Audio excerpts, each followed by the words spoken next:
आज हम पढ़ने लगे हैं कैन और कुड के बारे में। आज हम पढ़ेंगे कि कैन और कुड को इंग्लिश में किस तरह इस्तेमाल किया जाता है। दोनों मॉडल वर्ब के तौर पर इस्तेमाल किए जाते हैं, प्रेजेंट और पास्ट फॉर्म के तौर पे। कैन को हम हमेशा प्रेजेंट के तौर पर इस्तेमाल करते हैं, कुड को हम पास्ट और प्रेजेंट दोनों सूरतों में इस्तेमाल कर सकते हैं। अब ये डिपेंड करता है कि हम किस कॉन्टेक्स्ट में और क्या मीनिंग देने के लिए इस्तेमाल कर रहे हैं। तो जो मेन हमारा पॉइंट होगा वो होगा कि हम कैन और कुड को किस कॉन्टेक्स्ट में इस्तेमाल करते हैं। कैजुअल यूज है इनका या पोलाइट वे में, फॉर्मल वे में इस्तेमाल किया जाता है। वीडियो की जानी बढ़ते हैं, लेट्स स्टार्ट।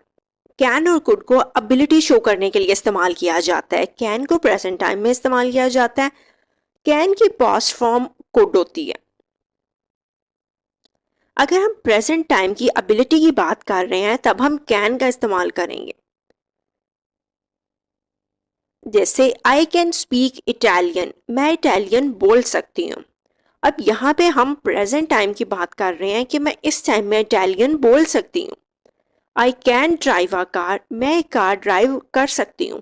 इसका मतलब है मैं प्रेजेंट टाइम में अब की बात कर रही हूँ कि मैं कार ड्राइव कर सकती हूँ।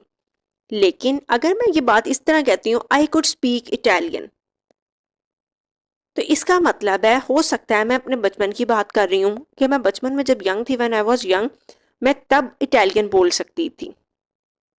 तो ये यहाँ पे पास्ट फॉर्म के लिए इस्तेमाल हो रहा है। कैन फर्स्ट फॉर्म है, कुड इसकी पास्ट फॉर्म है। कैन प्रेजेंट फॉर्म है, कुड पास्ट फॉर्म है। तो आई कुड स्पीक इटालियन का मतलब है अब प्रेजेंट में मैं इटालियन नहीं बोल सकती हूँ, मैं पास्ट की बात कर रही थी जब मैं इटालियन बोल सकती थी।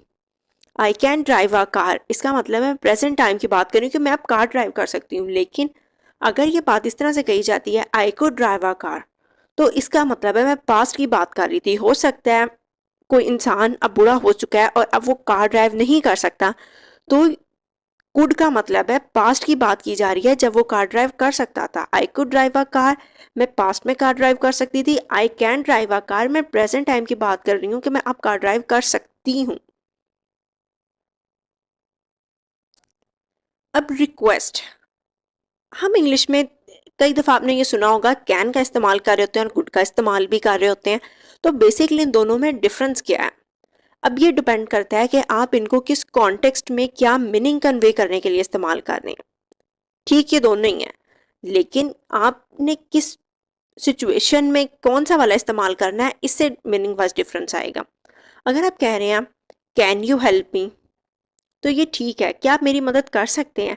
लेकिन कैन अगर आप रिक्वेस्ट के लिए यूज़ कर रहे हैं तो ये इनफॉर्मल वे में इस्तेमाल किया जाता है। जिस तरह आप अपने दोस्तों के साथ, अपने कजन्स के साथ, अपने सिबलिंग्स के साथ बैठे हैं और आप उनको कह रहे हैं कैन यू हेल्प मी, तो ये ठीक है, क्या आप मेरी हेल्प कर सकते हैं। Can you open the window, क्या आप विंडो खोल सकते हैं। तो रिक्वेस्ट करने के लिए इनफॉर्मल वे में कैन यूज़ किया जा सकता है। लेकिन अगर आप फॉर्मल हो रहे हैं या बहुत पोलाइट वे में रिक्वेस्ट करना चाह रहे हैं तब कुड का इस्तेमाल किया जाता है। अब यहाँ पे नोट करने वाली बात यह है कि यहाँ पे हम कुड को पास्ट फॉर्म में इस्तेमाल नहीं कर रहे हैं, प्रेजेंट टाइम में रिक्वेस्ट करने के लिए इस्तेमाल कर रहे हैं। बेसिकली अब दोनों में क्या डिफरेंस आएगा? कैन इनफॉर्मल वे में, कुड फॉर्मल वे में ज़्यादा पोलाइट होके कहने के लिए इस्तेमाल किया जाएगा। कुड यू हेल्प मी, क्या आप मेरी मदद कर सकते हैं। अब प्रेजेंट टाइम की ही बात की जा रही है, लेकिन यहाँ पे आप ज़्यादा पोलाइट होकर रिक्वेस्ट कर रहे हैं। Could you drop me home, क्या आप मुझे घर ड्रॉप कर सकते हैं। इसका मतलब है पोलाइट वे में, फॉर्मल वे में पूछा जा रहा है। तो रिक्वेस्ट दोनों से की जा सकती है। अब ये डिपेंड करता है कि आप किस कॉन्टेक्स्ट में, किस सिचुएशन में कौन से वाला इस्तेमाल करेंगे। अब सेम परमिशन के साथ है, can I borrow your car, क्या मैं आपकी कार बोरो कर सकती हूँ। अगर तो अपने किसी सिबलिंग से पूछ रहे हैं इनफॉर्मल सेटिंग में तो ये बिल्कुल ठीक है। लेकिन अगर आप बहुत पोलाइटली फॉर्मल होकर परमिशन लेना चाह रहे हैं, फिर आप कैन का इस्तेमाल नहीं करेंगे, आप परमिशन के लिए कुड का इस्तेमाल करेंगे। Could I borrow your car, क्या मैं आपकी कार उधार ले सकती हूँ।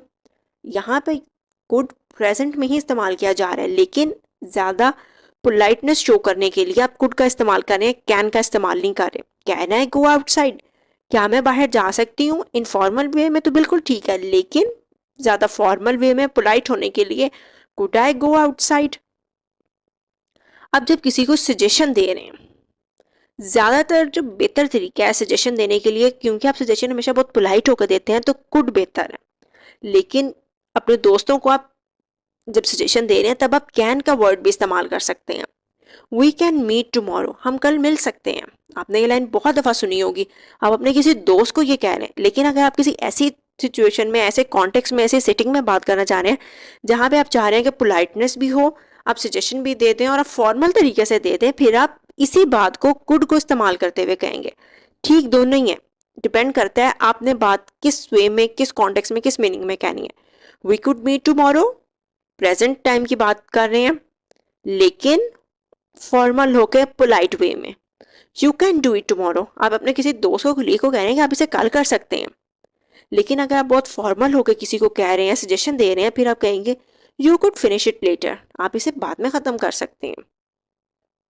तो पोलाइटनेस के लिए, फॉर्मल वे दिखाने के लिए कुड को प्रेजेंट में भी इस्तेमाल किया जा सकता है। हम हर पॉइंट पे, हर बात पे कैन इस्तेमाल नहीं कर सकते। अगर आप किसी को ऑफर कर रहे हैं, I can make sandwich for you, मैं आपके लिए सैंडविच बना सकती हूँ, तो ये बिल्कुल ठीक है।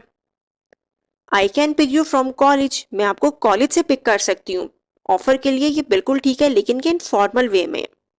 I could finish your assignment, मैं आपकी असाइनमेंट फिनिश कर सकती हूँ। पोलाइटनेस के लिए कुड का इस्तेमाल किया जा रहा है। I could pick you from college, मैं आपको कॉलेज से पिक कर सकती हूँ। तो पोलाइटनेस के लिए ज़्यादा फॉर्मल वे में कहना हो जब आपने, तब कुड का इस्तेमाल करेंगे। ठीक दोनों ही। आई होप आपको इनका यूज़ अच्छे से क्लियर हो गया होगा कि कुड को हम समटाइम प्रेजेंट में भी इस्तेमाल करते हैं। कैन इनफॉर्मल वे में बताता है मीनिंग, कुड थोड़ा फॉर्मल वे में, पोलाइट होकर। तो थोड़ा सा हम ये कह सकते हैं कि टोन का मीनिंग वाइज डिफरेंस आ जाता है। वीडियो पसंद आई हो तो अपने दोस्तों के साथ ज़रूर शेयर करें, लाइक करें, सब्सक्राइब करें।